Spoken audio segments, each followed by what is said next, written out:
आज मध्यस्थानावर आपण आहोत कथेच्या दृष्टीनं. आणि आजचा दिवस फार महत्वाचा आहे.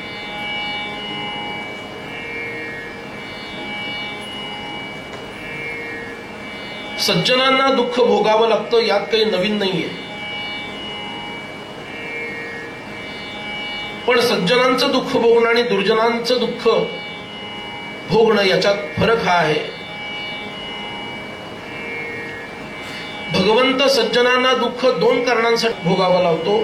आणि ते म्हणजे पहिली गोष्ट त्यांची सहिष्णुता वाढवणं, सहनशक्ती वाढवणं. आणि ती सहनशक्ती जर वाढली तर हा सज्जन जगामध्ये तेजस्वी स्वरूपामध्ये प्रकाशित होतो. मी सज्जन आहे पण रडूबाई आहे, तो सज्जनपणा काय कामाचा आहे? मी आहे सज्जन पण माझी सहनशक्ती कमी आहे, त्या सज्जनतेचा उपयोग काय? सज्जनांमध्ये धैर्य हवं, तेज हवं, सामर्थ्य हवं, सहनशीलता हवी. म्हणून तर समर्थ म्हणतात ना, मना श्रेष्ठ धारिष्ट जीवी धरावे, मना बोलणे नीच शोषित जावे, स्वये सर्वदानंद वाचे वदावे, मना सर्व लोकांसिरे निववावे. जय जय रघुवीर समर्थ.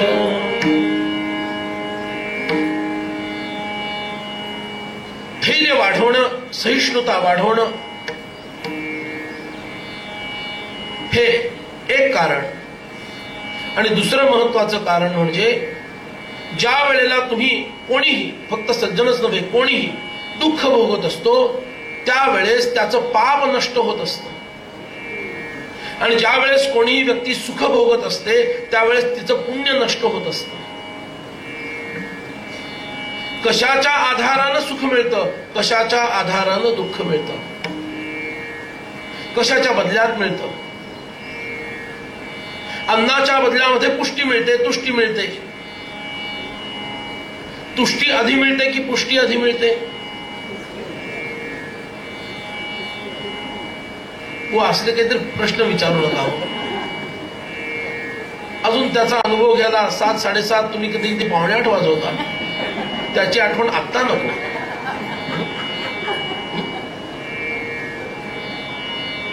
पहिल्यांदा तुष्टी नंतर पुष्टी आहे ना. जिभेला मिळते ती तुष्टी आहे आणि पोटात जिरायला लागल्यानंतर पुष्टी आहे. पुष्टी म्हणजे पोषक तत्व, बरोबर ना. काही परिणाम लगेच असतात, काही उशिराने असतात. तुष्टी हा परिणाम तत्काळ आहे, पुष्टी हा परिणाम कालांतराने आहे. तसं अन्न घेतलं म्हणून तुष्टी आणि पुष्टी आहे, तसं सुख हा जर परिणाम असेल तर कशाच्या बदल्यात आहे? तुम्ही कमावलेल्या पुण्याच्या बदल्यात सुख आहे. आणि दुःख कशाच्या बदल्यात आहे? तुम्ही केलेल्या पापाच्या बदल्यात दुःख आहे. मग सुखाच्याच मागे लागलेला मनुष्य माझं पुण्य नष्ट होत आहे इकडे लक्ष न देता त्यातच गुरफटून राहतो. आणि दुःख अनुभवणारा शहाणा माणूस भगवंत कृपाळूपणे माझं पाप नष्ट करत आहे आणि म्हणून मला दुःख देत आहे इकडं लक्ष देतो. म्हणून चालता चालता पाय मुरगाळला तरी वाईट वाटत.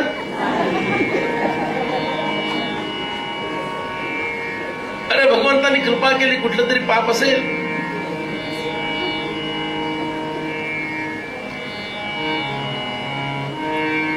ते पाप नष्ट केलं देवरायाने. माणसामध्ये हा जर विवेक जागा झाला ना तर तो सुखामुळं खऱ्या अर्थानं सुखी होणार नाही, दुःखामुळं खऱ्या अर्थानं दुःखी होणार नाही. तटस्थपणे तो बघत राहील. पाप पुण्याचा खेळ आहे. मला ना पाप हवाय ना पुण्य हवाय. पाप पुण्याच्या पलीकडे असणारा जो आनंद आहे, जो अद्वैताचा विषय आहे, तिथंच मला पोहोचायचं आहे. पण हे ज्यांना कळत नाही त्यांना ती सुख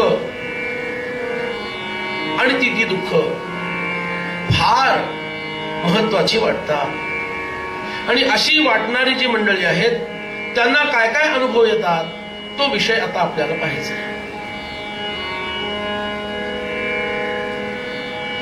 म्हणून शास्त्रांनी धर्मार्थ काम याला प्रवृत्ती मार्ग म्हटलं. धर्माला धरून अर्थ आणि कामाची प्राप्ती. पण जे धर्माला धरून अर्थ आणि कामाची प्राप्ती करत नाहीत त्यांनी मिळवलेला अर्थ हा अनर्थ ठरतो आणि त्यांनी मिळवलेला काम हा पुरुषार्थ न ठरता विकार ठरतो. हे कसं हेच आज बघायचं आहे.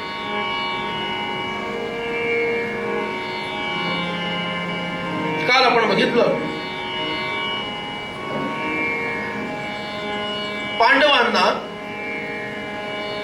भूमिगत राहावं लागलं दीर्घकाळ. पण वेदव्यासांच्या कृपेनं त्यांना मार्गदर्शन मिळत राहिलं. अर्जुनाच्या ब्रह्मचर्य व्रताच्या प्रभावाने एकाच बाणानं त्यांनी गंधर्वाला वश केलं आणि त्याच्या सांगण्यावरून धौम्य ऋषींना सर्व पांडव शरण गेले. म्हणजे त्यांनी गुरु गाठला. आणि गुरुची प्राप्ती झाल्यानंतर द्रौपदीच्या स्वयंवराच्या निमित्तानं भगवंताची प्राप्ती त्यांना झाली. भगवान श्रीकृष्ण त्यांना तिथं भेटले. जीवनामध्ये आधी व्रत पाळावं लागतं म्हणजे गुरु भेटतात आणि गुरु भेटल्यानंतर भगवंत भेटतो. This is the sequence of your life. आधी धौम्य भेटले नंतर भगवान भेटले. धौम्य भेटण्याच्या आधी व्रतपालन केलं म्हणून धौम्य भेटले. म्हणून जीवनामध्ये व्रतपालन करावं. ज्याला आपल्या जीवनाचा खऱ्या अर्थानं ऐहिक अथवा पारलौकिक आणि खरं म्हणायचं तर पारमार्थिक असा उत्कर्ष, तिहेरी उत्कर्ष करायचा आहे ना, त्यांनी व्रतस्थ जीवन जगावं.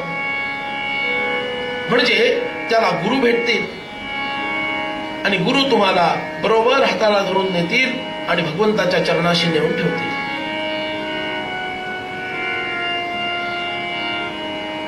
म्हणून पांडवांचं व्रतपालन, सत्यपालन, धर्मपालन, त्याच्यामुळे त्यांना गुरूंची प्राप्ती आणि गुरूंच्या प्राप्तीनंतर भगवंताची भेट.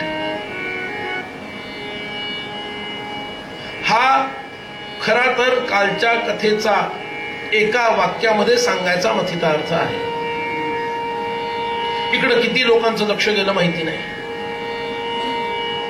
कथा ही तत्व जाणण्यासाठी ऐकायची आणि ती वृत्ती बाळगून श्रवण करायचं. कथानक उत्तम असतं, रोचक असतं आणि ते असलंही पाहिजे. त्याच्यात इतिहासही आहे, इतिहासाकडे लक्ष द्यायलाही पाहिजे. पण या सर्वातून जर मी तत्व शोधू न शकलो तर माझं श्रवण हे अर्धवट झालं. त्याचा नेमका भावार्थ मला कळला नाही. आणि म्हणून पांडव द्रौपदीला घेऊन परत येतात. द्रुपदाला हे पांडव आहेत हे कळतं. श्रीकृष्णांच्या अनुमतीनं विदुर बोलवायला आलेला असताना पांडव पुन्हा हस्तिनापुरात जातात.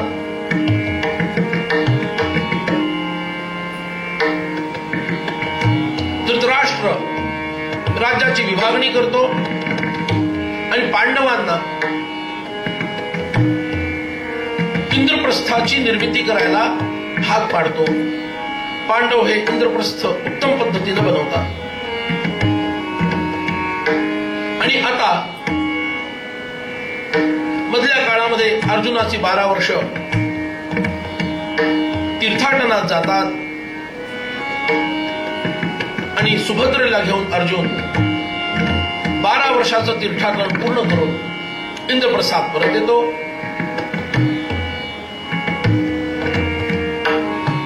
आणि श्रीकृष्ण बराच काळ पांडवांकडे म्हणजे अर्जुनाकडे राहतात.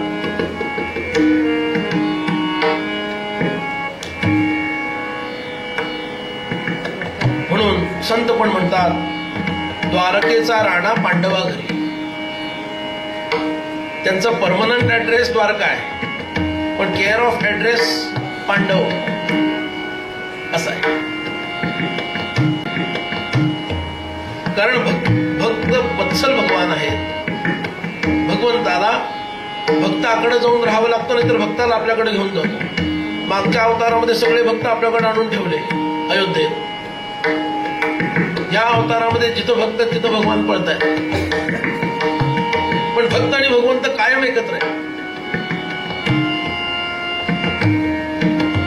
आणि अभिमन्यू अधिक उत्पन्न झाल्याचा विचार आपण काल पाहिला.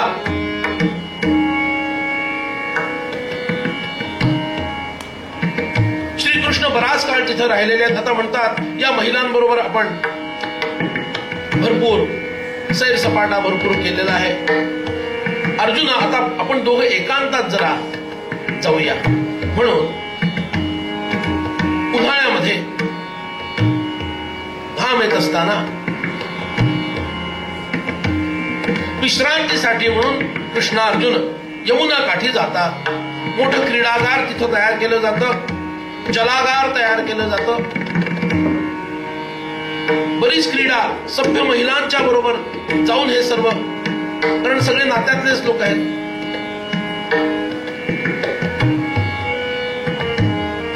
म्हणून गृहस्थाश्रमामध्ये ह्या सगळ्या गोष्टी करण्याला मना नाहीये.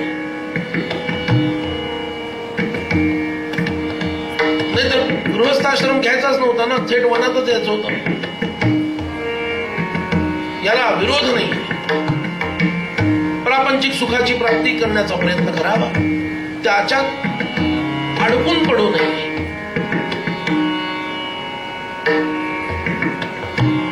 त्याच्यात अडकून लोक पडतात, तिथंच गोंधळ होतो. तर भगवंतांनी सगळ्यांचं तिथं घेतलं असताना सकाळपासून ध्यान धारणा अमुक तो त्याला अरे काय तिथं खेळता, सगळं नश्वर आहे, अमुक आहे तमुक आहे, सगळं सांगितलं असतं. नाही, तुम्हाला खेळायची इच्छा आहे खेळा, खायची इच्छा आहे चांगलं चांगलं खा, ते अनुभव घ्या. पण लगेच शाणेवा की याच्यात खरं सुख नाहीये. सुख कुठेतरी वेगळ्या ठिकाणी आहे. आणि मग परमार्थाचा मार्ग खुला होतो. आणि मग तुम्ही म्हणू शकता नमो पंथ आनंद या राघवाचा. हे सगळं झालं आणि एकांतामध्ये आता हे दोघं गेलेले. एकांतामध्ये जाऊन बसतात. त्यांची चर्चा सुरू आहे. आता नर आणि नारायण या भावनेतून बोलत असतील तर तपस्या, अध्यात्म, परमार्थ हा विषय असेल. आणि क्षत्रिय रूपी अर्जुन आणि कृष्ण या रूपात बोलत असतील तर शूर, वीर, पराक्रम या संदर्भात त्यांची चर्चा सुरू असते. आणि एकदम या खांडवनाच्या प्रदेशामध्ये ही दोघं एकत्र बसलेली असताना एक ब्राह्मण तिथं येतो आणि म्हणतो मला तुमच्या दोघांच्या सहाय्याची अपेक्षा आहे. दोघे म्हणतात आपण ब्राह्मण देव आहात, आपण आज्ञा करावी, आम्ही काय करावं. तो ब्राह्मण म्हणतो मी ब्राह्मणाच्या वेशात आलेला अग्नी आहे. मला खांडववन दग्ध करायचं आहे, खांडववनाचं भक्षण करायचं आहे.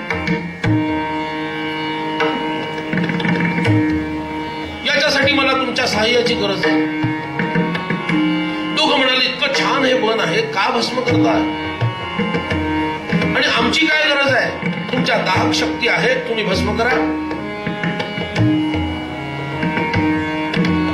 ब्राह्मण रूपी अग्नी म्हणतो, श्वेतकी नावाच्या राजानं पूर्वी दीर्घकाळ यज्ञ केले. एक यज्ञ झाला की दुसरा, दुसरा झाला की तिसरा.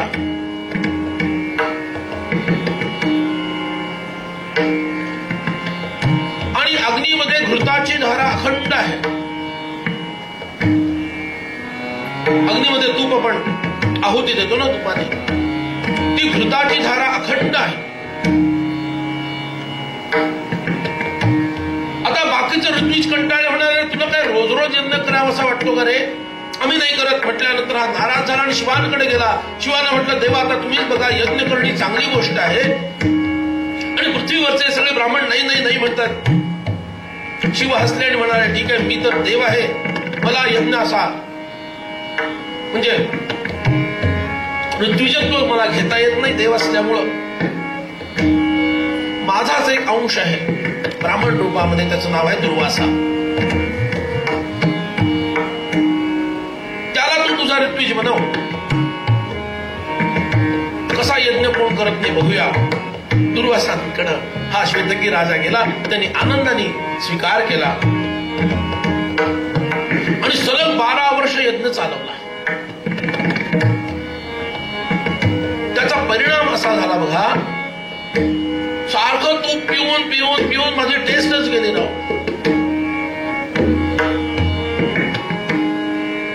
समजा तुम्हाला 29 तारखेला सांगितलं बापट कुटुंबियांनी, तुम्ही आम्हाला फार आवडलेले आहात, अजून एक शिबिर लगेच आपण घेणार आहोत.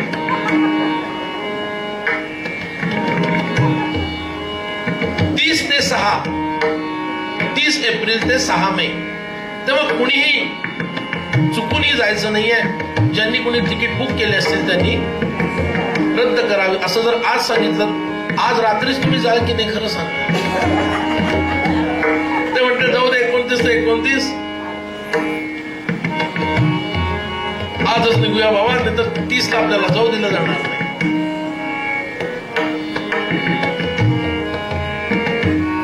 मला हे तूप पिऊन पिऊन कंटाळा आलाय. एकच अपवाद आहे या उदाहरणाला, हापूस आंबा. जय जय.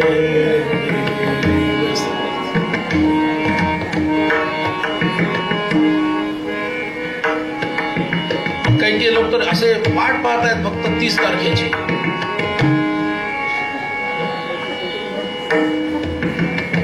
त्यांच्या मनात सारखं येतं, काय आमच्या पूर्वजांनी कसले विचित्र नियम घालून ठेवले. ती तिकडं इंग्लंडमध्ये बसलेली एलिझाबेथ रोज एक हापूस खातीये आणि आम्हाला मात्र अक्षय तृतीयेलाच पहिला हापूस आंबा. वाट पाहताय 30 तारखेची. तुमच्याबद्दल नाही बोलत आहे.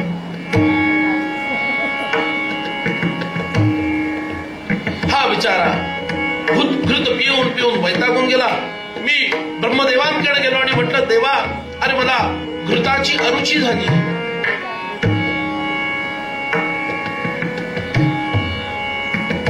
जिभेची चवच गेली माझी, काय करू. ब्रह्मदेवांनी सांगितलं, खांडव वनामध्ये जा. त्या वनामध्ये वेगळ्या वेगळ्या जातीचे प्राणी, पक्षी आणि झाडं आहेत. त्यांना भस्म कर, तुला तुझी गेलेली चव परत मिळेल. म्हणून मी माझ्या एकट्याच्या जोरावर 7 वेळेला खांडव वन आजपर्यंत जाळण्याचा प्रयत्न केला. पण गोष्ट अशी आहे की या खांडव वनामध्ये इंद्राचा प्रिय मित्र तक्षक राहतो त्याच्या परिवारासह. आणि म्हणून जेव्हा जेव्हा मी खांडव वन जाळायला घेतो तेव्हा तेव्हा इंद्र भरपूर पाऊस पाडतो आणि मला विझवून टाकतो. 7 वेळेला हे प्रयत्न करून जेव्हा मी असफल झालो तेव्हा मी ब्रह्मदेवांकडे गेलो आणि म्हटलं, देवा हे असंच होत आहे बघा, आता तुम्हीच काहीतरी उपाय सांगा.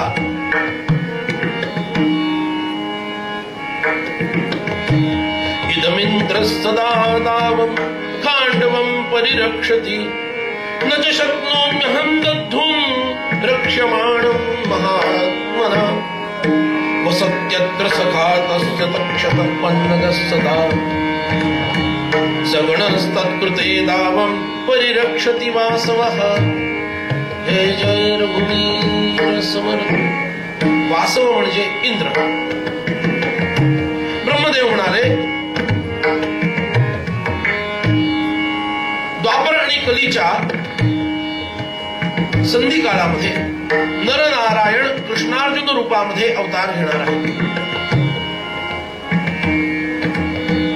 तेव्हा ते ज्या वेळेला खांडव वनामध्ये येतील, एकांतामध्ये दोघं बसले असतील, तेव्हा तू तिथं ब्राह्मण वेशे जा आणि तुझी इच्छा व्यक्त कर. ते तुला सहाय्यभूत होतील. आणि त्यांच्या या सांगण्याची मी की आतुरतेनं वाट पाहत होतो, तो क्षण आत्ता आला. तेव्हा कृपा करा आणि तुम्ही आम्हाला मदत करा. अरे पण आम्ही काय मदत करायची? मी अग्नी पेटवला की तुम्ही दोन गोष्टी करायच्या. पशु पक्षी बाहेर पळायला लागतील. पशूंना कदाचित नाही जमणार, पण पक्षी उडत बाहेर जातील. तुमच्या बाणाच्या आणि आयुधांच्या योगानं तुम्ही पुन्हा त्यांना आत पाडायचं. आणि इंद्र जर आक्रमण करेल आणि पाऊस पाडायला लागेल तर दिव्यास्त्रांच्या योगानं पाऊस बंद पाडायचा. आणि जर गरज पडली तर देवसेनेशी युद्ध करायचं.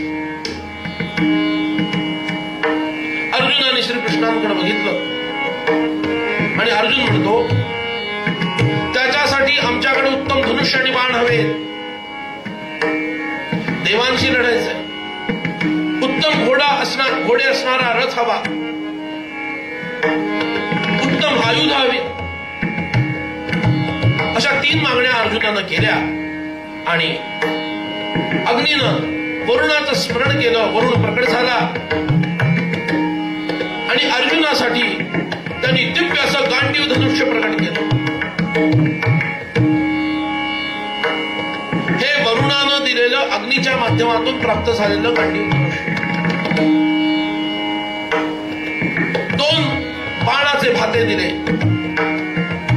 श्रीकृष्णांसाठी वज्रनाभी चक्र, जे अग्नीचं चक्र आहे, ते चक्र श्रीकृष्णांना दिलं. आणि कौमोदकी नावाची गदा दिली.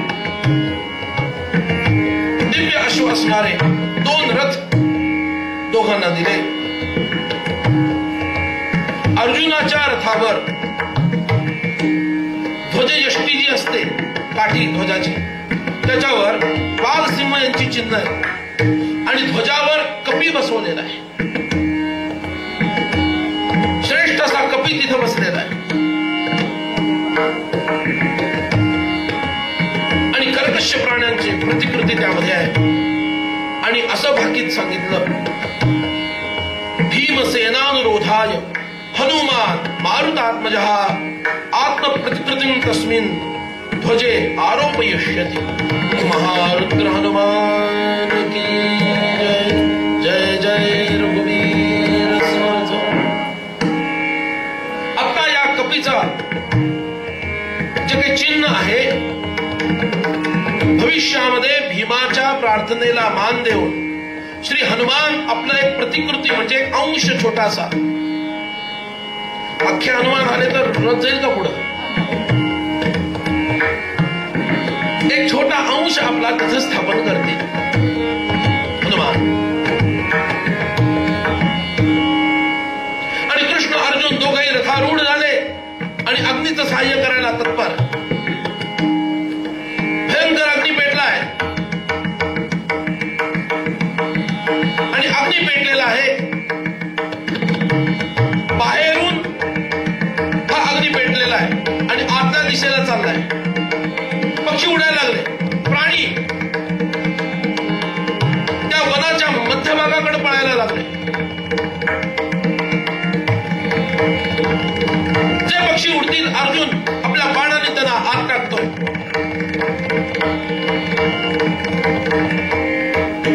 ही वार्ता स्वर्गामध्ये पोहोचली. इंद्राला क्रोध आला. सगळ्या देवतांना इंद्रानं सज्ज केलं आणि युद्धासाठी इंद्र आकाशामध्ये प्रकट झाला. आणि पहिल्यांदा धो धो धो धो धो धो पाऊस पाडायला लागला.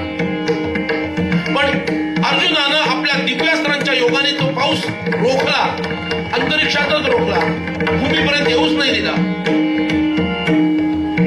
आणि भगवान श्रीकृष्णांच्या वज्रनाभ नावाच्या चक्रानं आणि अर्जुनाच्या दिव्य बाणांनी देवसेनेची त्रेधा तिरमिट उडवून दिली. प्रचंड युद्ध झालं, पण देवांचं या दोघांच्या पुढे काही झाले ना, कारण ते नर आणि नारायणाचे अवतार आहे. नेमका त्यावेळेला तक्षक त्या ठिकाणी नाहीये, तो कुरुक्षेत्राच्या यात्रेला गेला. पण अश्वसेन नावाचा त्याचा पुत्र तक्षक नागाचा तो पळ काढण्यामध्ये समर्थ झाला. त्यांनी दोघांनाही चकमा दिला, कृष्ण अर्जुनांना, आणि तो दिसला तेव्हा अर्जुन आणि कृष्णांनी त्याला शाप दिला. अश्वसेनो भवत्तत्र तक्षकस्य सुतोपदी. अरे तक्षक पुत्रा अश्वसेना, तुला आता आम्ही जमिनीवर न राहण्याचा शाप देतो. जमिनीवर येशील तर मारला जाशील. आणि तो पाताळामध्ये निघून गेला आणि महायुद्धामध्ये प्रकट झाला. कृष्ण अर्जुनांचा अद्भुत पराक्रम त्यावर इंद्र संतुष्ट झाला. आकाशवाणी झाली, इंद्रा, तुझा मित्र तक्षक या वणव्यापासून खूप दूर आहे. श्रीकृष्ण आणि अर्जुन अनुक्रमे नारायण वंदन यांचे अवतार आहेत. हे पुरातन ऋषी आहेत, तुला अजय्य आहेत. तुला काय आहेत ऐकून आहे काय आहेत? तेव्हा सर्वांसाठी हे दोघं आदरणीय आहेत. तेव्हा देवांसह तू परत जा. आणि इंद्र परत निघून जायला तयार झाला. अग्नी थडाडून पेटला आणि खांडवन दग्ध केलं आणि अग्नीची रुची पालटली. हे होण्यासाठी 14 दिवस गेले. पण असं होत असताना तक्षकाचा जुना फ्रेंड, त्याचं नाव आहे मय, हा असुरांचा शिल्पी आहे. हा मय घाईघाईनं निसटून जात असताना श्रीकृष्णांचं त्याच्याकडे लक्ष गेलं आणि त्यांनी आपलं सुदर्शन त्याच्यावर सोडलं. मय हुशार आहे, कारण श्रीकृष्णांचं चक्र हे अमोघ आहे, व्यर्थ जात नाही. तो एकदम अर्जुनाकडे आला आणि म्हणाला, मी तुला शरण आलोय, मला वाचव. अर्जुनाने अभिही असं म्हटलं, भिवू नकोस, मी तुझ्या भिवू नकोस, मी तुझ्या समोर आहे. तो मय काय त्याच्या पाठीशी जाऊन बोलणार आहे?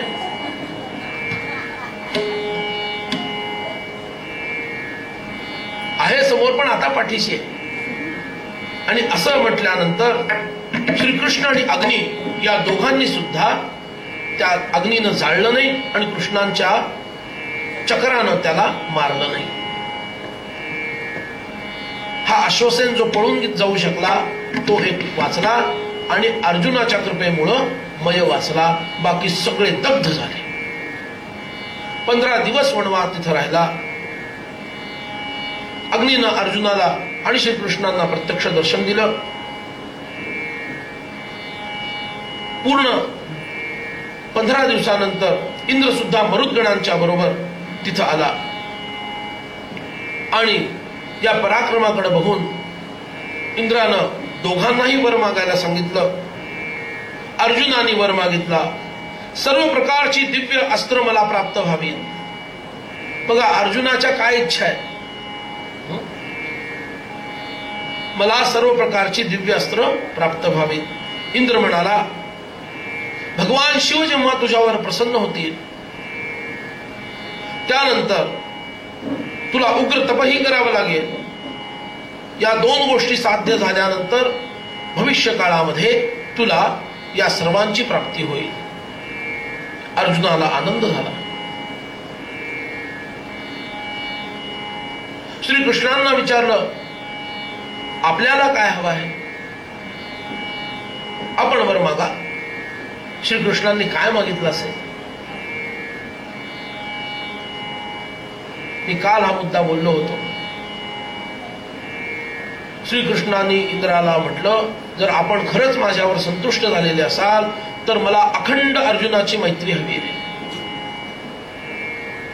गोपाल कृष्ण भगवान की जय. जय जय रघुवीर समर्थ. इंद्राला खूप आनंद झाला आणि त्यांनी तथास्तु असं म्हटलं. म्हणून 2 मैत्रीच्या मागण्या झाल्या.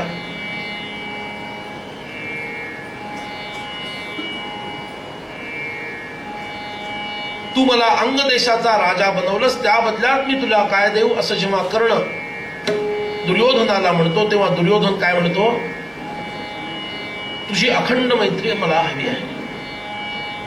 या मैत्रीचा स्तर. आणि आता श्रीकृष्ण भगवान इंद्राच्या म्हणण्यावरून त्याला वर मागताना मला अखंड अर्जुनाची मैत्री हवी आहे असं म्हणतात. याचा स्तर खूप अंतर आहे. पहिला जो स्तर आहे हा व्यावहारिक स्तर आहे, व्यवहारावर आधारित आहे. दुर्योधनाला असं वाटतं की भीमाच्या तोडीचा मी स्वतः आहे, त्यामुळं भीमाचा प्रतिकार करू शकणारी व्यक्ती आमच्याकडे आहे, म्हणजे मीच स्वतः आहे. अर्जुनाचा प्रतिकार करणारी व्यक्ती आमच्याकडे नाही. हा कर्ण दिसतोय. तेव्हा याला जर माझ्याकडे वळवून घेतलं आणि अंकित बनवलं, तुकडा टाकून, अंगदेशाचा तुकडा टाकला ना, तुकडा टाकून जर याला अंकित बनवलं तर हा अर्जुनाला, आणि आत्ताच त्याची ईर्ष्या दिसते अर्जुनाशी लढण्याची, हा अर्जुनाला टक्कर देऊ शकेल आणि आमची बाजू पांडवांच्या सारखी किंवा थोडीशी सरस होऊ शकेल. हा राजनैतिक व्यावहारिक मैत्रीचा एक प्रकार आहे. इकडची मैत्री कशी आहे? अरे नर आणि नारायण हेच कृष्ण आणि अर्जुन झालेले आहेत ना. अर्जुन आणि कृष्ण झालेले आहेत. त्यांची अनादी काळापासूनची मैत्री आहे आणि ती स्वार्थावर नाही तर परमार्थावर आधारित असणारी मैत्री आहे. इथं एकमेका सहाय्य करू, दोघे धरू, परमार्थ पंथ, अशी ही मैत्री आहे. आणि तिकडं एकमेका सहाय्य करू, दोघे धरू कुपंथ, आणि तेच झालेलं आहे पुढं. म्हणून या 2 मैत्रींची तुलना कदापि करता येणं शक्य नाही. आपण सुद्धा एखाद्याला जर कदाचित म्हटलं की तुझ्याशी मला मैत्री करायची आहे, तर त्याचा स्तर कोणता असावा? तो कर्ण आणि दुर्योधनाच्या स्तराची मैत्री करणारा असावा स्तर, की कृष्णार्जुनाच्या मैत्रीचा असावा? याचा विचार सुजाण लोकांनी अवश्य केला पाहिजे. अग्नी संतुष्ट होतो. आता आपण निघा असं म्हणतो. अग्नीनं म्हटलंय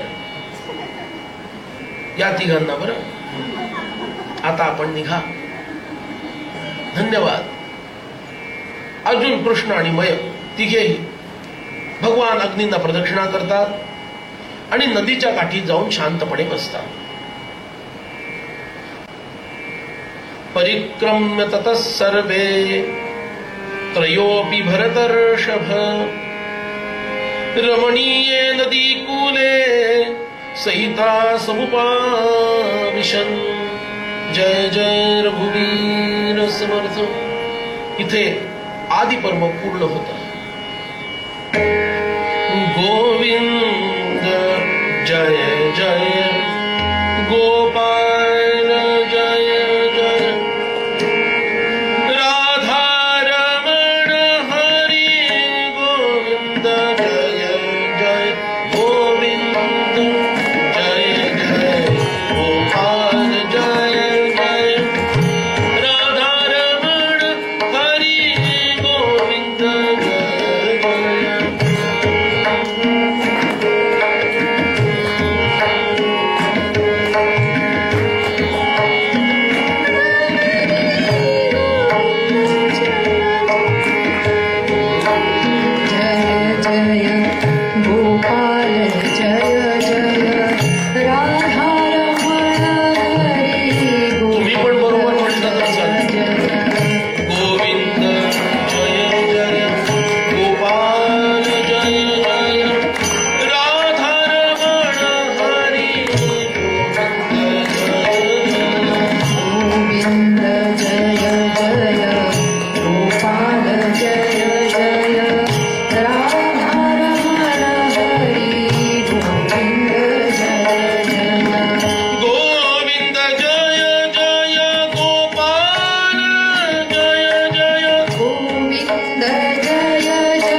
श्रीकृष्णदेवरायनुवाच ततो ब्रवीद्मयः पार्थं वासुदेवस्य सन्निधौ प्राञ्जलिश्लक्ष्णया वाचा पूजयित्वा पुनः पुनः। सभापर्वास प्रारंभ।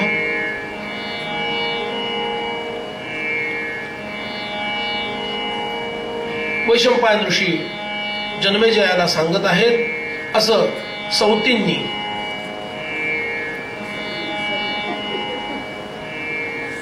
शौनकादिक ऋषींना सांगायला सुरुवात केली।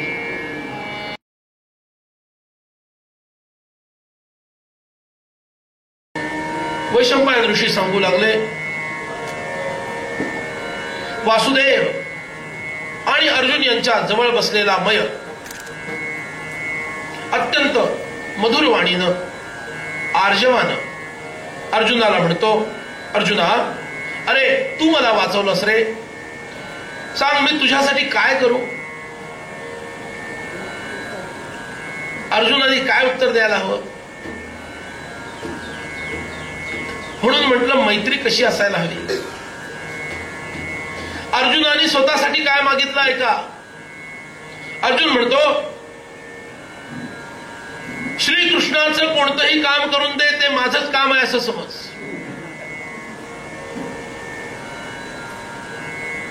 मयानं कृष्णाला विचारलं,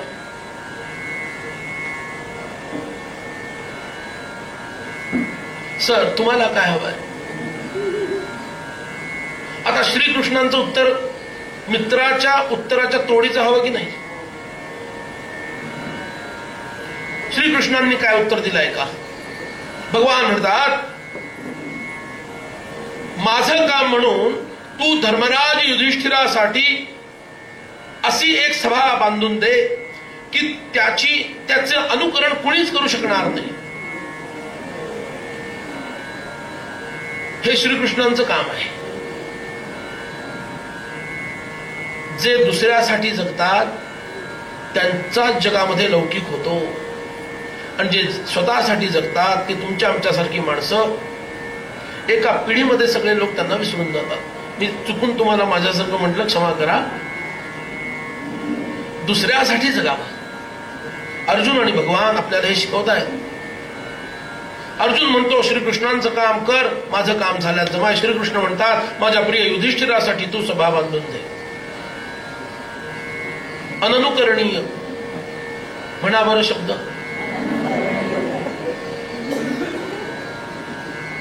या शब्दाचं योग्य अनुकरण केलं तुम्ही। अनुकरण करण्यास असंभव म्हणजे अननुकरणीय अशी सभा बांधून दे। मयाला खूप आनंद झाला। बघा, आवडीचं काम मिळालं की आपल्याला छान वाटतं ना।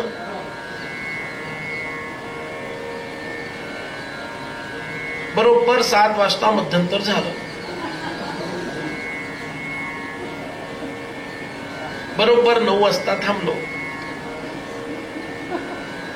पण आता ते त्यांच्यावर अवलंबून आहे ना। मयाला खूप आनंद झाला, आवडीचं काम मिळालं। तो आर्किटेक्ट कम सिव्हिल इंजिनियर आहे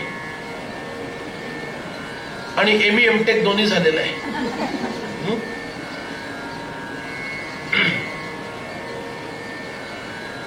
हा आपल्या कार्यासाठी निघून जातो आणि भगवान श्रीकृष्ण सुद्धा पांडवांचा निरोप घेतात आणि द्वारकेला निघून जातात। भगवान श्रीकृष्णांना थांब थांब असं म्हटलं। भगवान म्हणतात, सारखे फोन येत आहेत रे, 8-10 मिस कॉल आल्यानंतर तरी कधीतरी फोन उचलावा लागेल की नाही? आणि तिकडून मग कसा स्वर ऐकू येईल? त्यापेक्षा निघालेलं बरं। निघाल्यानंतर फोन रिसीव्ह करता येतो। निघालोच आहे, पोचतोच आहे। भगवान श्रीकृष्ण सुद्धा द्वारकेला परत निघाले। मय हा हिमालयाच्या पलीकडे असणाऱ्या मैनाक पर्वतावर जातो आणि वृषपर्वाच्या सभेतील काही शिल्लक गोष्टी आहेत त्या घेऊन आपल्या राक्षसांना बरोबर घेऊन पुढत पुढत हा इंद्रप्रस्थावर येतो। युधिष्ठिरासाठी म्हणून विपुल धन आणलं। भीमासाठी एक प्रचंड मोठी गदा आणली. बघा, ज्याला जे आवडतं ते देण्यात मजा आहे. भीमासाठी मोठी गदा आणली. अर्जुनासाठी देवदत्त नावाचा शंख आणला.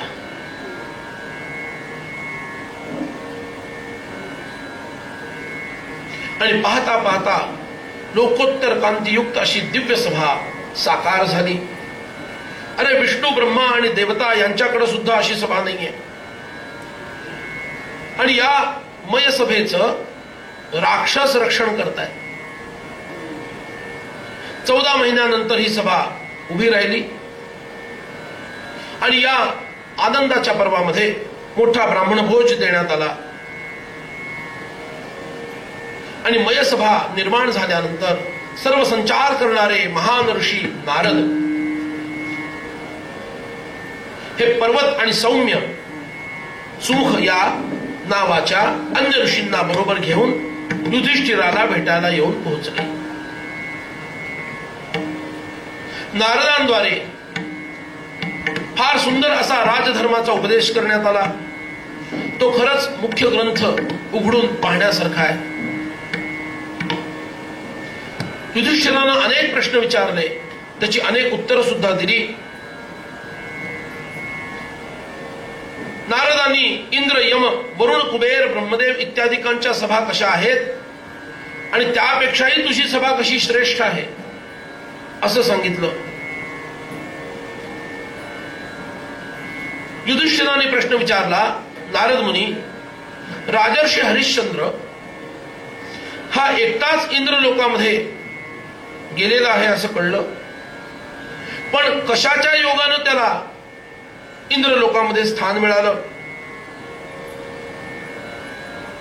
आपल्याला माझे पिता पांडू यांनी काय म्हटलं ते आपल्याला कुठं भेटले हे मला सांगाल का? नारद मुनींनी सांगितलं, राजा हरिश्चंद्र राजसूय यज्ञ करून स्वर्गात गेला. म्हणून तुझ्या वडिलांच्याही मनामध्ये तू राजसूय यज्ञ करावास असा आहे. जे संग्रामात निधन पावतात ते इंद्रभवनात स्थान मिळवतात. जे खडतर तपस्या करतात निधनोत्तर त्यांना स्वर्गात स्थान मिळतं. आणि जे राजसूय यज्ञ करतात त्यांनाही ते स्थान मिळतं. तुझ्या पित्याचा संदेश तुझ्यासाठी घेऊन आलो आहे. युधिष्ठिरा, राजसूय यज्ञ कर. सर्व भाऊ तुझ्या आज्ञेमध्ये आहेत, तेव्हा पृथ्वी जिंकण्यास ते समर्थ आहेत. तुला ते अशक्य नाही. नारदांनी सांगितलं, पित्याच्या आज्ञेचं पालन केलं तर मनुष्याला सलोकता ही मुक्ती मिळते. पण एक गोष्ट लक्षात ठेव, राजसूय यज्ञामध्ये विघ्न फार आहेत. आणि ती विघ्न आहेत ब्रह्म राक्षसांचा प्रादुर्भाव. जर या यज्ञाच्या विधीमध्ये काही वैगुण्य राहिलं तर ब्रह्म राक्षस प्रवेश करतात. अधर्मं धर्मित्यवाहुर ये च मोहवशं गता अव्रता नष्टमर्यादास्ते प्रोक्ता ब्रह्म राक्षसा. अरे, अधर्मालाच धर्म म्हणवणारे, मोहानं वश झालेले, ज्यांनी व्रत नष्ट करून टाकलं आहे आणि जे मर्यादा पाळत नाही अशा लोकांना ब्रह्म राक्षस असं म्हणतात. जनीहित पंडित सांडित गेले अहंता गुणे ब्रह्म राक्षस झाले.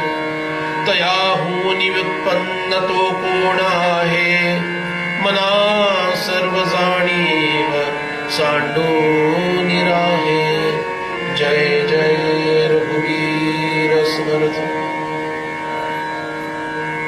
राजसूय यज्ञामध्ये दुसरी एक बाधा येऊ शकते, वंश विनाशक युद्धाची. चातुर्वर्ण्याचं रक्षण, दक्षतेनं राज्यपालन आणि धनदान याद्वारे ब्राह्मणांची संतुष्टी ही जर तू प्राप्त करून घेशील तर तुला राजसूय यज्ञ पार करता येईल. आणि असं म्हणून नारद मुनी द्वारकेला निघून गेले. राजसूय यज्ञाची तीव्र इच्छा युधिष्ठिराच्या हृदयात जागृत झाली. तो भावांना म्हणतो, राजाला राज्याभिषेकामुळे वरुणाचे गुण प्राप्त होतात. वारुणम गुणम जलधातू जयम. वारुण गुणामुळे जलधातूवर जय प्राप्त होतो. आणि सम्राट गुणम भूधातू जयम.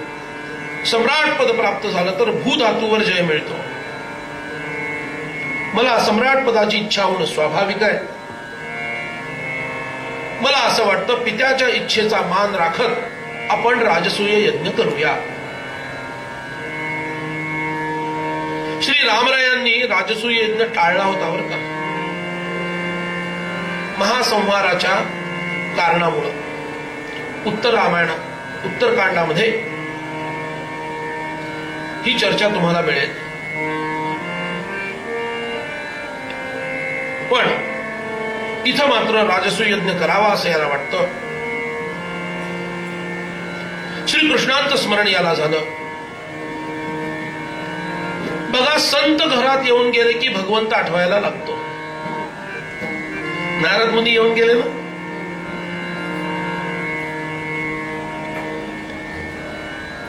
नारद मुनी येऊन गेले, संत येऊन गेले, भगवंत आठवायला लागला. श्रीकृष्णांचं स्मरण युधिष्ठिराला झालं. आणि श्रीकृष्णांनी ताबडतोब इकडे यावं. महत्वाचा विषय, त्याची चर्चा करायची आहे. श्रीकृष्ण आले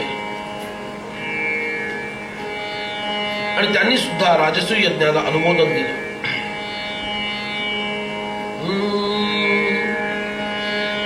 भावधरी संतापायी संतापायी, भावधरी संतापायी संतापायी,